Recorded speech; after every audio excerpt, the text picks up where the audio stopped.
Unified 911, anong matutulong namin sa'yo? Anya ti maitulong miken ka po. Anong may tatabang ko sa imo? Unsay akong ikatabang nimo? Ngini makadabang na misal ka no? Sa anumang wika o dialekto, may tulong na darating sa iyo.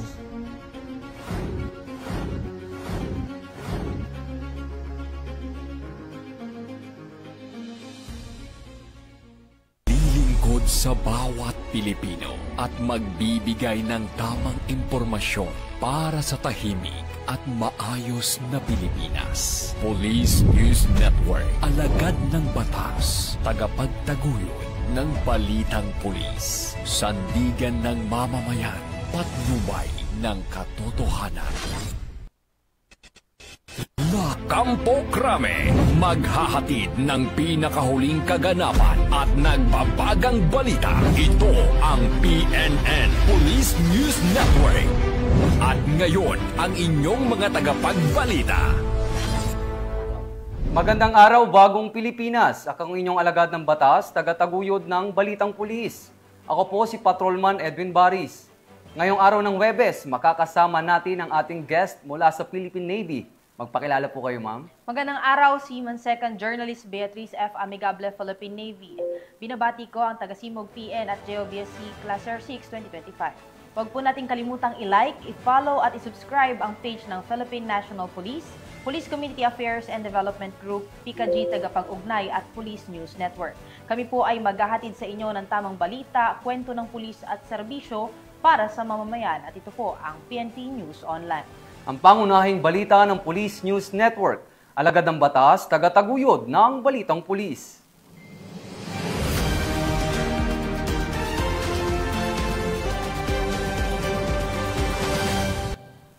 Narito ang mga balitang dapat nyong abangan. Dalawang individual na iligtas ng PNP sa hostage-taking sa Iloilo. Dalawang suspect arestado matapos ang pagbebenta ng illegal na financial at e-wallet accounts sa social media ng mga membro ng anti-cybercrime group. 340,000 pesos na halaga ng illegal na droga nasabat sa buy-bus operation ng Malolos City, PNP.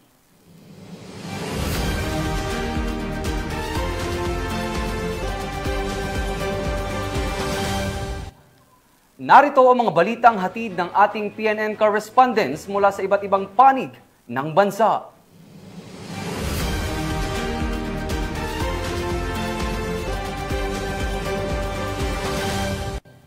Simulan natin ang balita mula sa bahagi ng Luzon.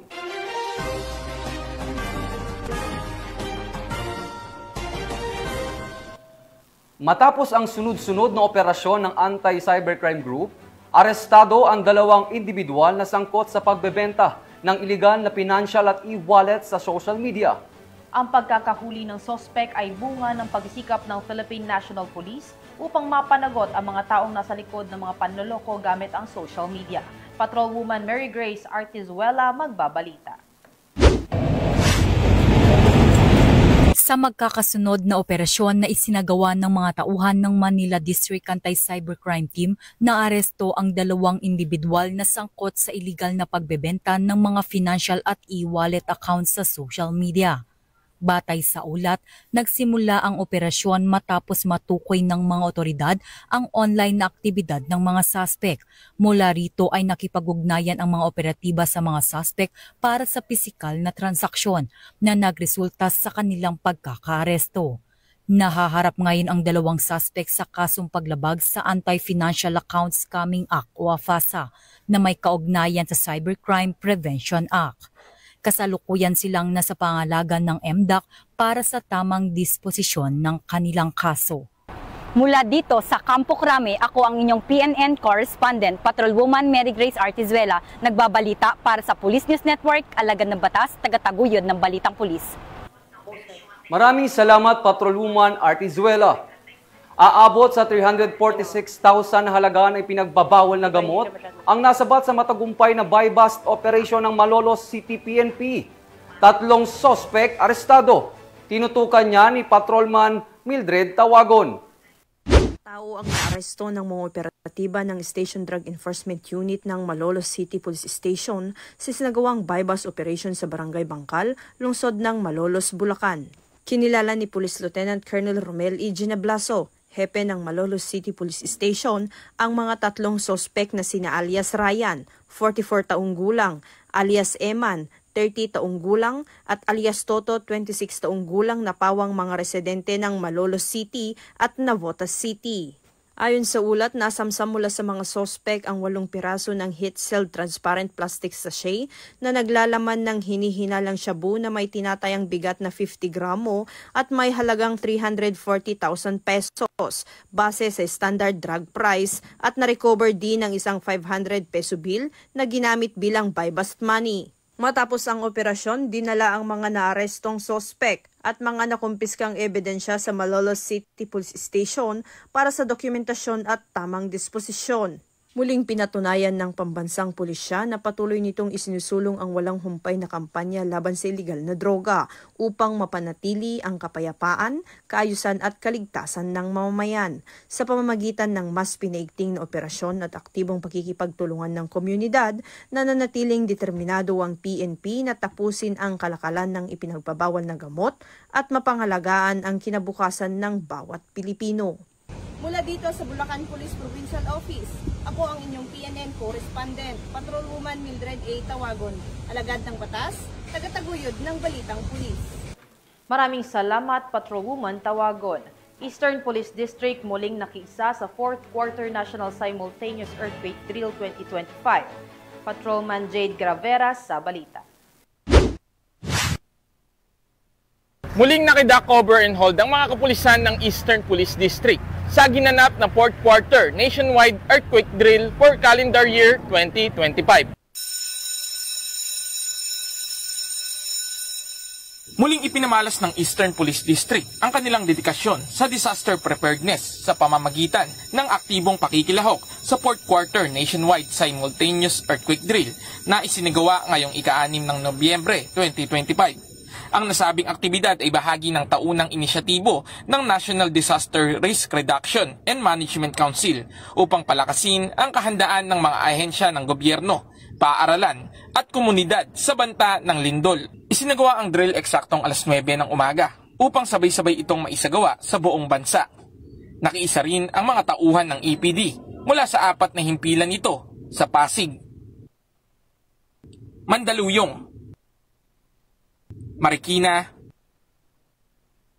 at San Juan, maging sa Mobile Force Battalion. Kasama sa drill ang pag-activate ng alarm, duck cover and hold technique at evacuation procedures patungo sa mga itinalagang safe zones at head count. Ang sakuna o ang lindol ay wala makapagsasabi kung kailan ito tatama o darating. Kaya napakahalaga ang ginagawa nating earthquake drill, hindi lang dito sa ating ahensya, kundi sa buong Pilipinas. Ito ay makakatulong sa ating mga mamamayan, kababayan, na malaman nila yung mga basic needs kung paano gagalaw o kikilos sa pagdating ng tunay na lindol. At isa itong bagay na kasanayan na hindi lang ngayon natin magagawa, kundi sa mga darating pang mga panahon. Hinihikayat ko ang ating mga kababayan na makilahok sa mga ginagawang ganitong klaseng kasanayan. Ito ay makakatulong sa ating kaligtasan kung darating na ang tunay na lindol. Layunin ng nasabing aktibidad na palakasin pa ang kapasidad ng mga pulis sa pagresponde sa mga sakuna.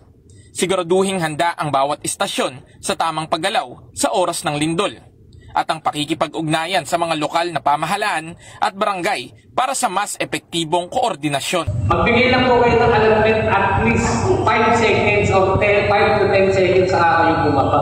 Kasi pag nag-shaking tayo, nakaluhod tayo, nakaupo tayo, at bigla po tayo tumayo, mahihilo tayo. Maaari po tayo tumumba. Ito, usually hindi nyo na magagamit ko rin sa office nyo. Maaari sa bahay nyo magamit nyo. Okay, yun lang po din. Congratulations. Ang ganitong mga pagsasanay ay mahalaga upang mapanatili ang kahandaan ng ating mga kapulisan, maging ng mamamayan at maprotektahan ang ating mga komunidad sa oras ng sakuna. Hinihikayat naman ng EPD ang lahat ng mamamayan na aktibong makilahok sa mga earthquake drill at alamin ang mga tamang hakbang at kung ano ang mga dapat gawin sa tuwing may lindol. Ang kahandaan ay hindi lamang responsibilidad ng pamahalaan, kundi ng bawat isa. Mula dito sa Eastern Police District, ako po ang inyong PNN correspondent, Patrolman Reynan J. Gravera, alagad ng batas, tagataguyod ng Balitang Pulis. Maraming salamat, Patrolman Gravera. Sa kulungan ng bagsak ngayon ng dalawang high-value individuals na drug suspect sa sinagawang anti-illegal drug operation ng mga operatiba ng San Mateo PNP. Mahigit 342,000 pesos na halaga ng shabu at baril, kumpiskado. Ang buong detalye ng report ay mula kay Patrolman John Lawrence Ilagan. Estado ng San Mateo Municipal Police Station ang dalawang high-value individuals sa bypass operation na isinagawa sa San Mateo Rizal. Kinilala ang mga suspect na sina alias Jangget at alias Nunoy, kapwa residente ng nasabing bayan. Nasabat mula sa kanila ang 13 sachet ng hinihinalang shabu na tumitimbang humigit kumulang 50.3 gramo na may halagang taktor ng Rizal Police Provincial Office. Ang operasyon ay bahagi ng pinaigting ng kampanya laban sa illegal na droga at kriminalidad sa kanilang lalawigan. Mula dito sa Calabarzon, ako ang inyong PNN correspondent, Patrolman John Lawrence B. Ilagan, alagad ng batas, tagataguyod ng Balitang Pulis.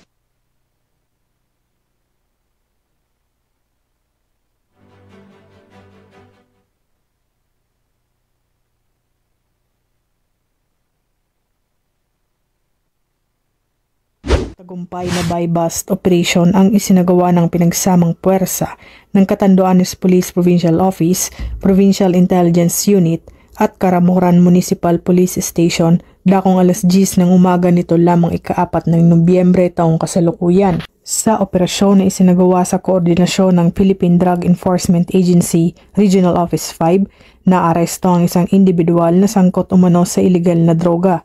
Na-recover mula sa kanya ang isang piraso ng maliit na heat-sealed transparent plastic sachet na naglalaman ng pinaghihinalaang shabu na may tinatayang halagang 5,440 pesos kasama ang iba pang non-drugs items. Ang suspect ay kasalukuyang nasa kustodiya ng Caramoran MPS para sa tamang disposisyon at sinampahan na ng kasong paglabag sa Section 5 ng Republic Act 9165 o Comprehensive Dangerous Drugs Act of 2002 sa pamamagitan ng inquest proceedings.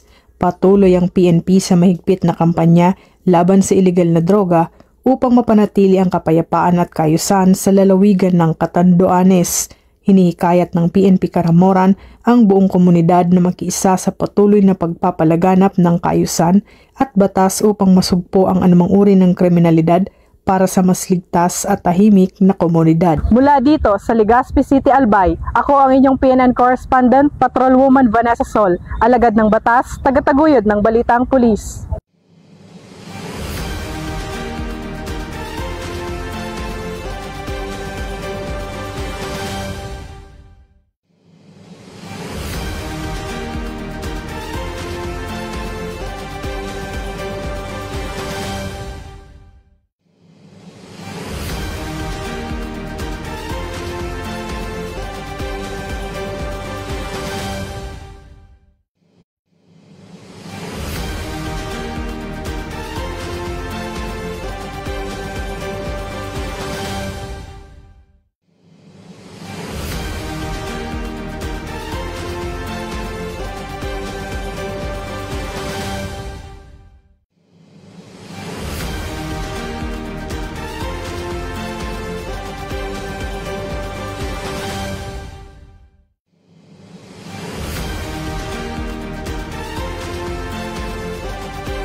Tagumpay na buy-bust operation ang isinagawa ng pinagsamang puwersa ng Catanduanes Police Provincial Office, Provincial Intelligence Unit at Caramoran Municipal Police Station dakong alas 10 ng umaga nito lamang ika-4 ng Nobyembre taong kasalukuyan. Sa operasyon na isinagawa sa koordinasyon ng Philippine Drug Enforcement Agency Regional Office 5, naaresto ang isang individual na sangkot umano sa illegal na droga.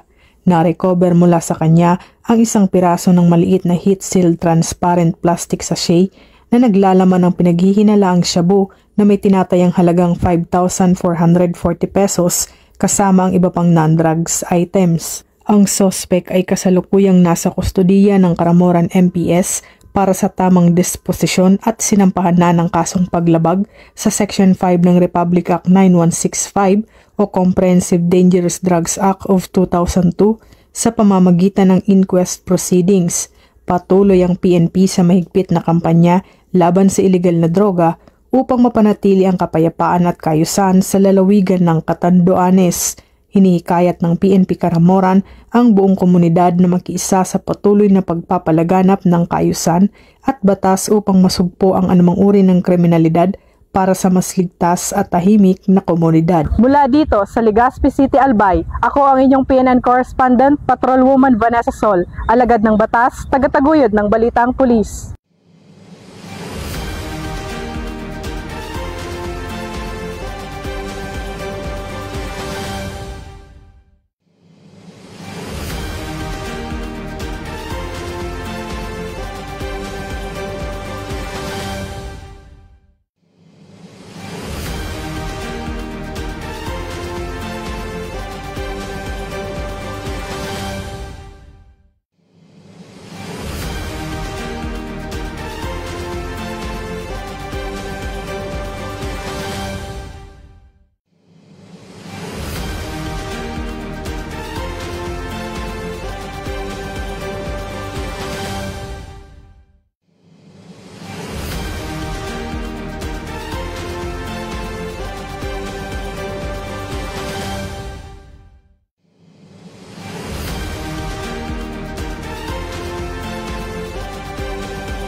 Maraming salamat, Patrolwoman Sol.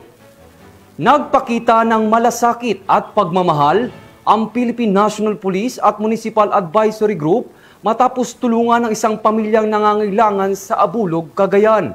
Ang magandang balita ay mula kay Patrolwoman Richelle Ledesma. Hindi pinamalas ang mga kapulisan ng Abulog, Cagayan ang pulis na nararamdaman sa pamamagitan ng pagpapaabot ng tulong sa pamilyang nangangailangan kasama ang Municipal Advisory Group noong ika-4 ng Nobyembre taong kasalukuyan. Napili ng Municipal Advisory Group kasama ang Abulog Police Station sa pangunguna ng hepe na si Police Major Angelo S. Pagulayan sa pamilyang Samiano Zuniga Tolentino na pawang mga residente ng Barangay Libertad, Abulog, Cagayan.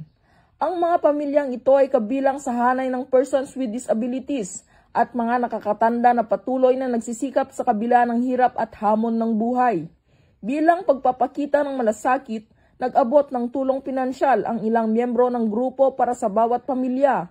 Nagbigay din sila ng mga grocery items, bigas at isang saklay para sa persons with disabilities upang makatulong sa kanilang kalagayan. Ang mga pamilya ng mga benepisyaryo ay labis ang pasasalamat sa kabutihan at malasakit ng ating mga Municipal Advisory Group members na mas piniling tumulong at magbigay ng suporta na nagsisilbing instrumento ng biyaya sa kapwa-tao. Kasama rin sa aktibidad si Pastor Rodolfo Rarangon ng May Brothers Keepers Life Coaches na nagbigay inspirasyon sa pamamagitan ng pagbabahagi ng salita ng Diyos.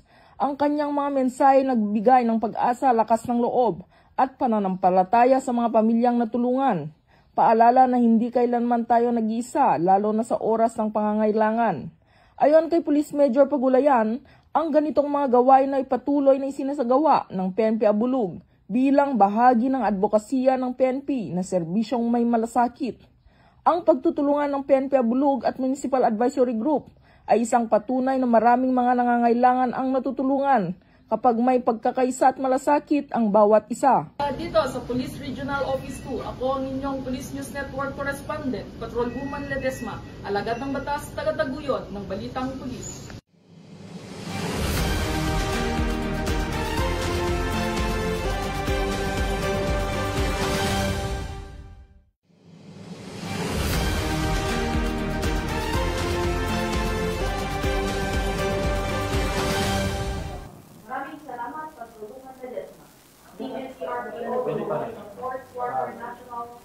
Simultaneous College Earthquake Rio, nakatutok dyan si Patrolwoman Maria Dan Cabo.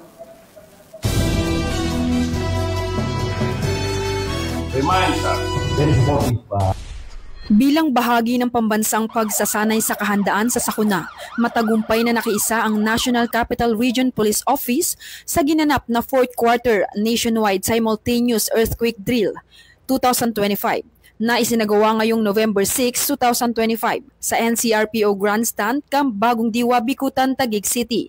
Nakiisa rin ang puwersa ng Regional Mobile Force Battalion mula sa pamumuno ni Force Commander Police Colonel Celso M. Rodriguez. Ang aktibidad ay pinangunahan sa ilalim ng pamumuno ni Police Major General Anthony A. Abirin, Regional Director ng NCRPO, bilang suporta sa kampanya ng National Disaster Risk Reduction and Management Council at Office of Civil Defense upang mas paigtingin ang kahandaan ng mga ehensya ng gobyerno, pribadong sektor at law enforcement units sakaling magkaroon ng hindi inaasahan na sakuna tulad ng lindol. Ito po yung nauna natin, I'll give it 7, but now I can give it 9. So, well applauded, napakagaling ninyo. Lahat nakita ko pagdating sa budget planning, ang galing ng IC nyo, lalo-lalo na yung task commander ninyo. Very good. So, Katuwang sa naturang earthquake drill ang Taguig City Disaster Risk Reduction and Management Office na pinangunahan ni Mr. Joey Bilda, OIC ng Command Center, at Ms. Elma Kabir kasama ang mga kinatawan mula sa Bureau of Fire Protection, Taguig City, 442 engine personnel sa pangunguna ni FO3 Annabel A. Kohena, Crew Chief, kasama sina FO1 G. D. Sabanal at FO1 Rhea Gian R. Santos.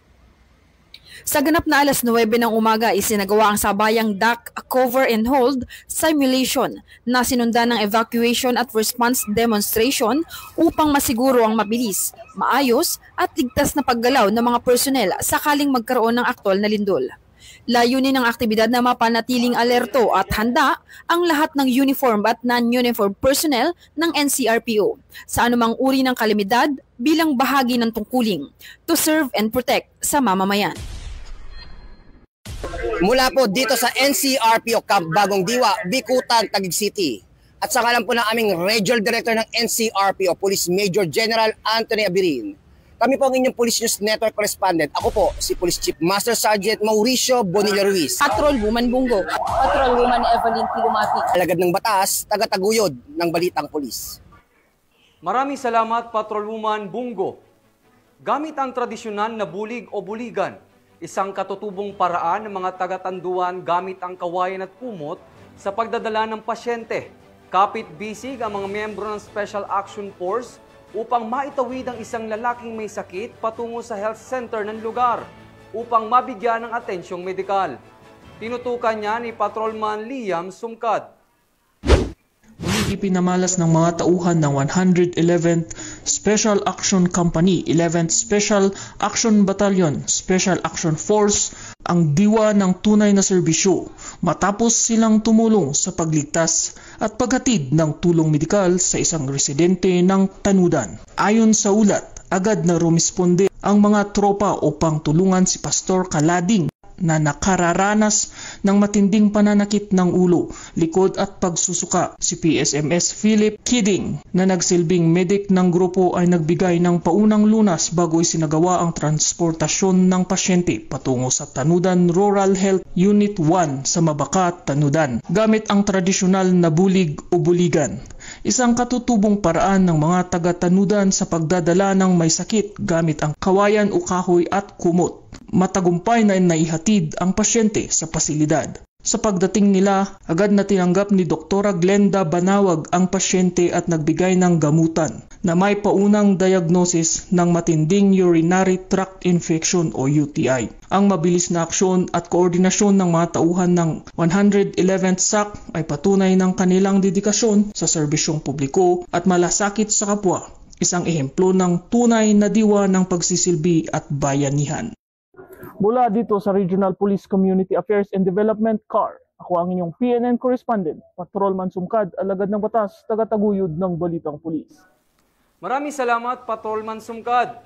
Samantala, magandang balita para sa ating mga kapulisan sapagkat matatanggap na natin ang year-end bonus at cash gift sa darating na ika-13 ng Nobyembre, taong kasalukuyan.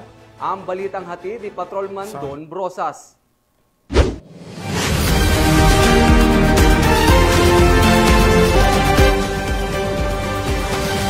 Magandang balita para sa ating mga pulis. Matatanggap na ngayong Nobyembre 13 ang year-end bonus at cash gift ng mga aktibo kawani ng Philippine National Police.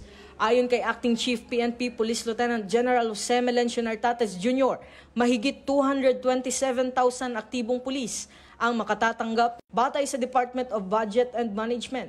Ang year-end bonus ay katumbas ng isang buwang basic pay kasama ang 5,000 cash gift na ilalabas kasabay ng unang payroll ng Nobyembre. Pinasasalamatan naman ni Police Lieutenant General Nartates si Pangulong Ferdinand Bongbong Marcos Jr. sa pagpapahalaga ng kapakanan ng kapulisan na aniya'y pagkilala sa sakripisyo at tapat na paglilingkod ng bawat pulis sa bansa.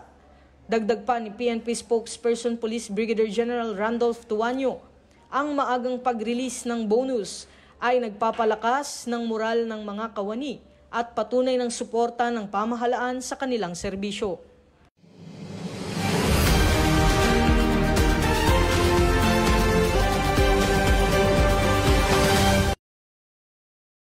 Balita mula sa bahagi ng Visayas.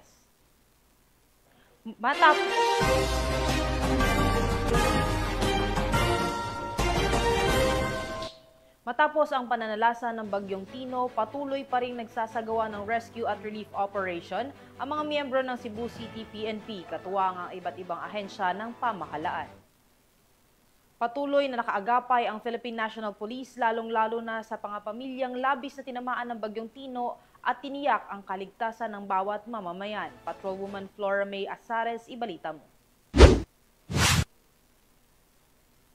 Mabilis at mahusay na operasyon ng Iloilo Police Provincial Office at Pasay City Police Station ang nagresulta sa matagumpay na pagligtas sa 2 hostage at mapayapang pagsuko ng isang lalaking sospek sa Barangay Himat-A, Pasay City, Iloilo. Nito lamang Miyerkules, 5 ng Nobyembre taong kasalukuyan. Dakong alas 8 ng umaga, nagsimula ang insidente ng pagbantaan ng sospek na nakilalang si alias Toto, 34 anyos, residente ng naturang barangay, ang 2 biktima na si Nanay Liling at isang minor de edad na batang lalaki. Pinangunahan ni na Police Colonel Bayani M. Razalan, Provincial Director ng IPPO, at Police Lieutenant Colonel Herman Magbanwa III, Hepe ng Pasay City Police Station, kasama ang mga miyembro ng PNP SAF sa ilalim ng superbisyon ni Police Lieutenant Bobby D. Paltikan, kasama ang Pasay City at IPPO Special Weapon and Tactics, ang isang matagumpay na negosasyon at operasyon. Sa pamamagitan ng maayos na koordinasyon at disiplina ng mga pulis, nailigtas ang mga hostage dakong alas 11:30 ng umaga. Bagamat nagtangkang tumakas ang sospek,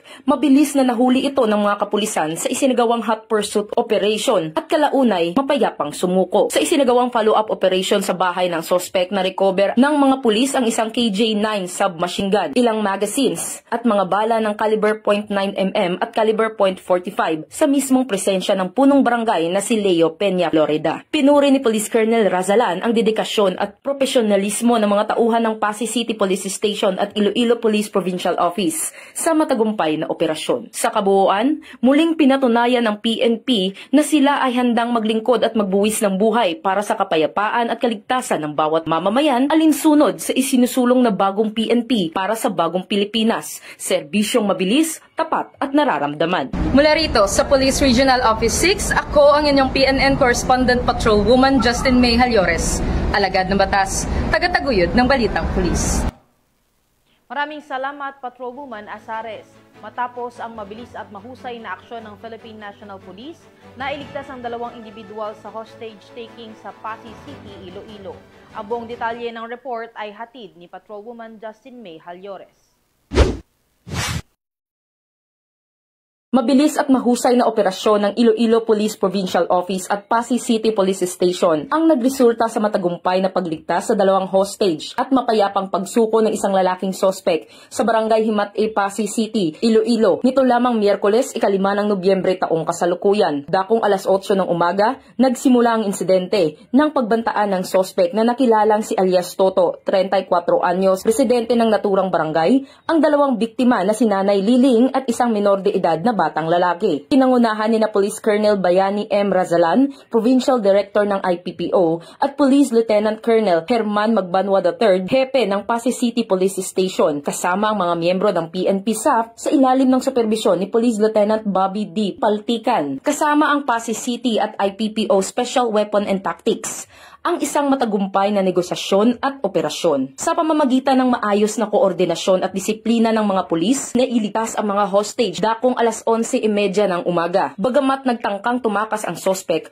mabilis na nahuli ito ng mga kapulisan sa isinagawang hot pursuit operation at kalaunay mapayapang sumuko. Sa isinagawang follow-up operation sa bahay ng sospek, na-recover ng mga pulis ang isang KJ-9 submachine gun, ilang magazines at mga bala ng caliber .9mm at caliber .45 sa mismong presensya ng punong barangay na si Leo Peña, Florida. Pinuri ni Police Colonel Razalan ang dedikasyon at profesionalismo ng mga tauhan ng Pasay City Police Station at Iloilo Police Provincial Office sa matagumpay na operasyon. Sa kabuuan, muling pinatunayan ng PNP na sila ay handang maglingkod at magbuwis ng buhay para sa kapayapaan at kaligtasan ng bawat mamamayan, alinsunod sa isinusulong na bagong PNP para sa bagong Pilipinas, serbisyong mabilis, tapat at nararamdaman. Mula rito sa Police Regional Office 6, ako ang inyong PNN Correspondent Patrolwoman Justin May Halyores, alagad ng batas, tagataguyod ng Balitang Pulis.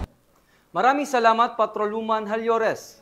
At iyan ang mga ganapang iniulat ng ating mga PNN correspondents mula sa iba't ibang rehiyon ng bansa. At mga ka-PNN, 49 days na lang, Pasko na.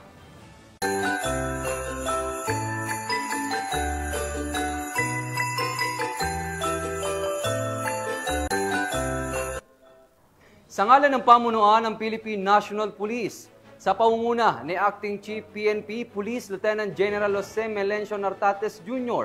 at sa pamumuno ni President Ferdinand Bongbong Marcos Jr., kami ay maglilingkod sa bawat Pilipino at magbibigay ng tama at balansing balita. Mula rito sa tanggapan ng tagapag-ugnay ng Pambansang Pulisya, kamang inyong alagad ng batas, tagataguyod ng Balitang Pulis. Ako po si Patrolman Edwin Baris. Maghahatid ng tamang balita, kwento ng pulis at serbisyo para sa mamamayan. At ito ang PNP News Online. At ito ang bagong PNP para sa bagong Pilipinas. Serbisyong mabilis, tapat at nararamdaman. Ito ang pangunahing balita ng Police News Network.